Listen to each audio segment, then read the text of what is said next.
As I've contemplated the future of this campaign, I have come to the conclusion that there is no viable path forward for me in this 2012 campaign. Therefore, today, I am suspending my campaign and endorsing Newt Gingrich for President of the United States.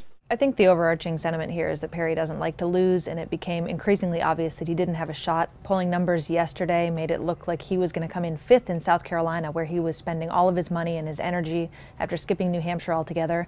I think Perry looked at the field, looked at the pressure from social conservatives who are seeking to consolidate behind a single candidate. We've had our differences, which campaigns will inevitably have. And Newt is not perfect, but who among us is? Rick Perry has a long-standing relationship with Newt Gingrich. Gingrich wrote the foreword to Rick Perry's book, Fed Up. Despite a lot of the barbs that they've been trading out on the campaign trail, I think they have a history, they know each other. It was actually fairly selfless, if hyper-realistic, of Perry to get out, because now it allows him to look like a hero to conservatives if he throws his support as he has behind Gingrich.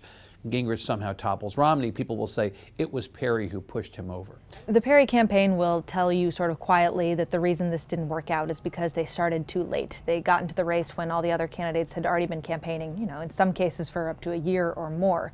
I think the reality is that they jumped into this race and really weren't prepared, and it showed, especially when they started getting into the debate setting. I would say that Perry really never recovered from a string of pretty awful debate performances. The third agency of government, yeah. I would do away with the education, the commerce, and let's see, I can't. The third one I can't. Sorry. Oops. Well, he's mortal, which is not something that we had seen over the last 9 elections. 9 elections run, 9 elections won. We had never seen Perry lose before. We'd never really even seen him in a competitive race before. Look, I think for Perry coming back home now, he comes back having stumbled very publicly, but he's still governor for 3 more years. He comes back almost to the day of his inauguration for his 3rd full term as governor of Texas. He has 3 years left, and he picks up the baton of Texas versus the federal government as he carried it for so many years. We're suing the government over the Affordable Care Act. We're suing the government over EPA permitting. We don't much like the Keystone Pipeline decision, and so we're going to go after the federal government on that. We join with Arizona in suing the Justice Department over immigration reform.